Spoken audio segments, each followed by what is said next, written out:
The Rams put Cam Akers back on the trading block. Brandon Staley is frustrated, not just in the Chargers defense, but in stupid questions from the press corps.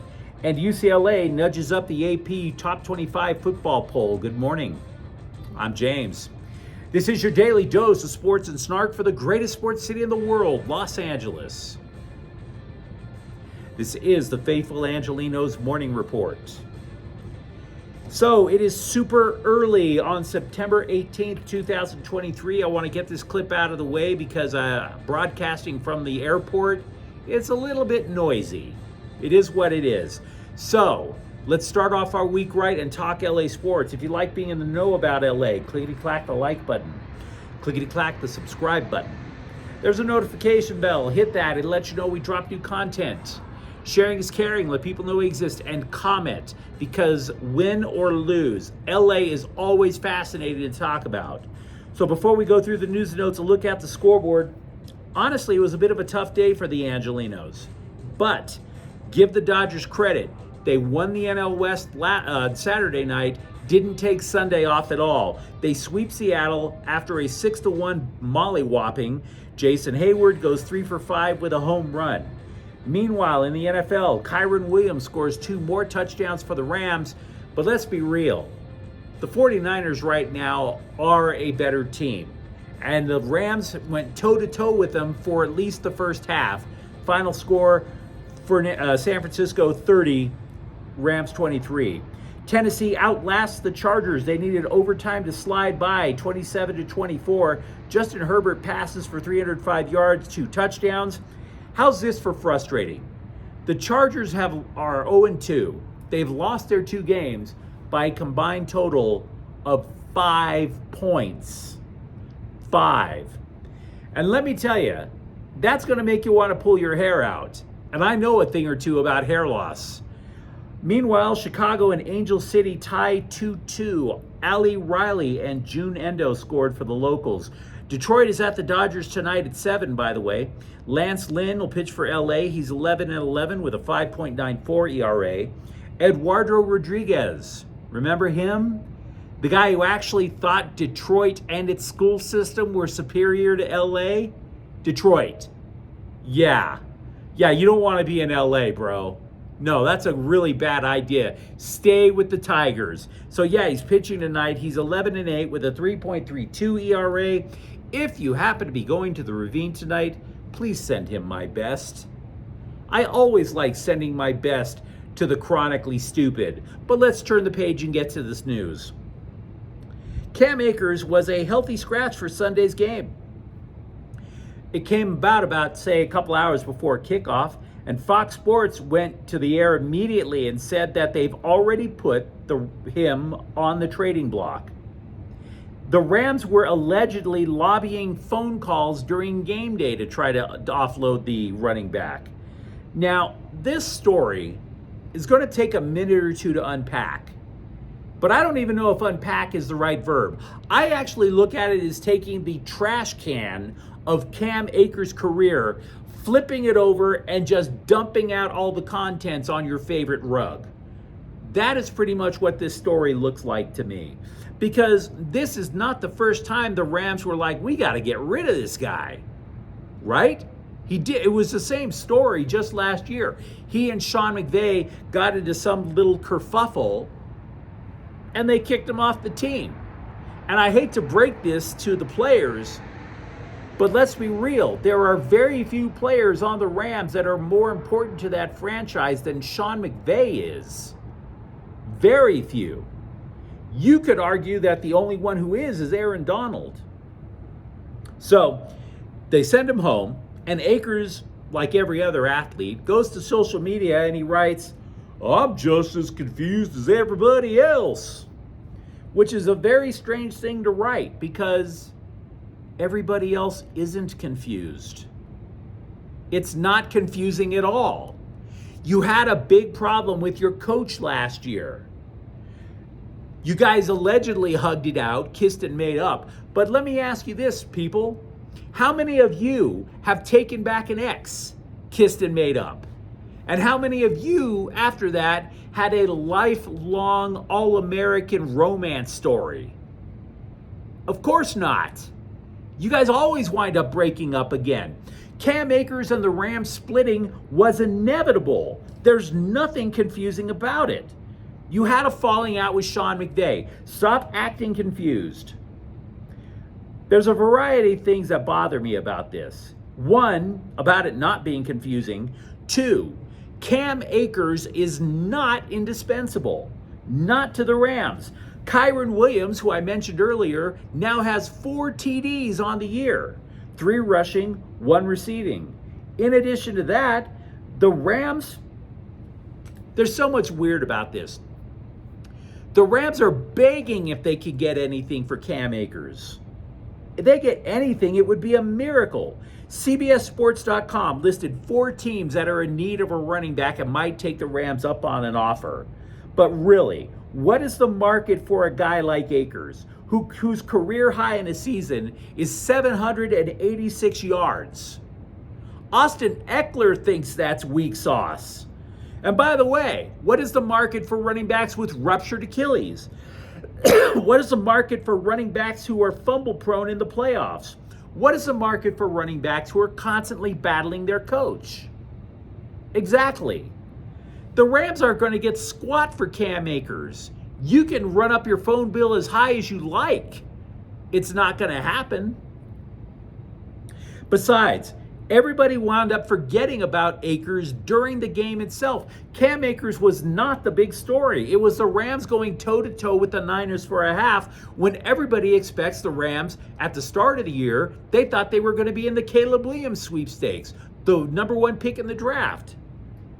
The Rams are anything but. They're not title contenders, but these guys are a tough team to play against. Puka Nacua caught 15 passes yesterday. 15.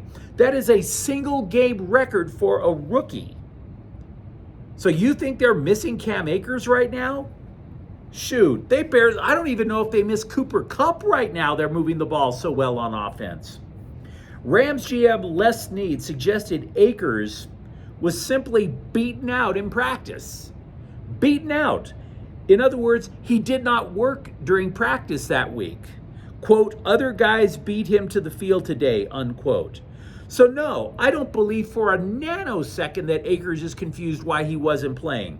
You and I both know from our own careers, from our own jobs, when we're not giving it our best, when we're giving it really substandard, and then we don't act surprised when we get called into HR. And by the way, neither should Cam Akers.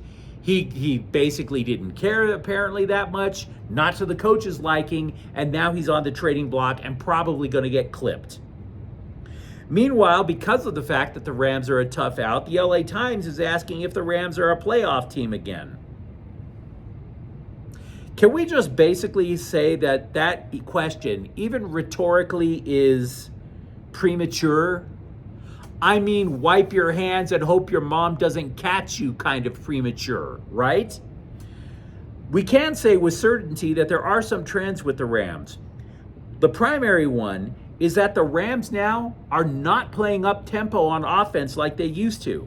And there's a reason for that. They're letting the clock run to 2 or 1 second left on the play clock in order to do whatever it takes to keep that super young defense off the field. The second thing, the offensive line is damn stout. They are really strong. Matthew Stafford was sacked an average of 3.2 times per game last year. This year so far, he has been sacked once. The Rams are playing a more physical brand of football. 3, the offense can move the ball, not only without Akers, but also without Cooper Kupp. And by the way, remember, Van Jefferson was supposed to take Kupp's place as the so-called number 1 starter. That's not happening. Van Jefferson caught 1 pass yesterday, which pales in comparison to Nacua, which pales in comparison to Tutu Atwell. Van Jefferson might wind up on the trading block for all we know. The upshot is this. The Rams, I thought if they would be lucky if they started the year 2-2. Lucky.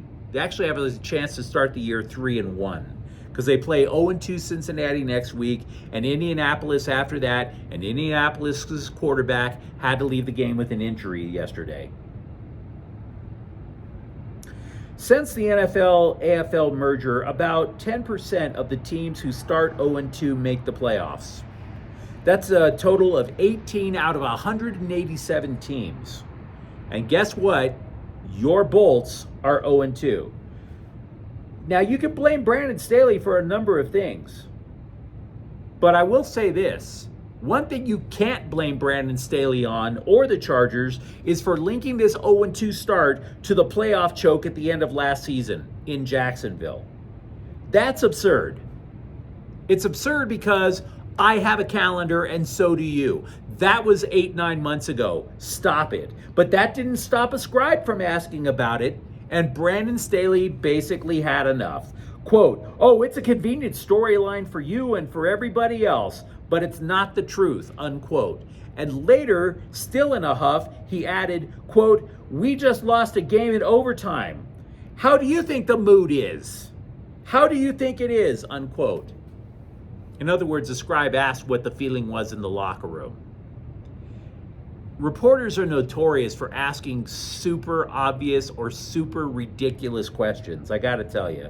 And I know, because I have been in those locker rooms. I got cussed out by Pat Riley in the late 1980s for a stupid question, and I deserved it. I totally did. Meanwhile, the scribes who were there, they were clutching their costume jewelry. "Oh my God, Brandon Staley is snapped," unquote. I'm sorry. There's a lot of things to clown Brandon Staley on, but stupid questions, answering those is not one of them. Now, while we can definitely say that losing in January does not carry over into September, can we agree on that? There are certain other things that we can diagnose about the Chargers after 2 games.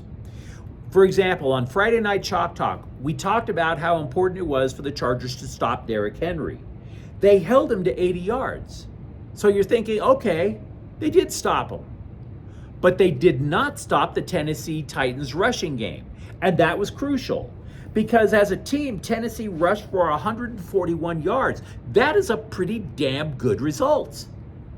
You rush for 150 yards, you're probably going to win the game. So that's a good day. And secondly, because you could run on the Chargers, that opened things up in the passing game. That suspect secondary straight up got worked by Ryan Tannehill of all people. Ryan Tannehill?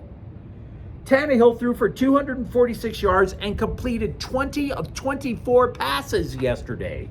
20 of 24. The man was basically unstoppable. Craziness. And I got to tell you something. The reason that I'm saying that it's the secondary's fault instead of the pass rush, I don't think it's a pass rush fault at all. Tannehill got sacked 5 times. So yeah, the Chargers have defensive problems. The one thing we can say with some degree of certainty is yesterday the pass rush showed up. All of that is on Brandon Staley.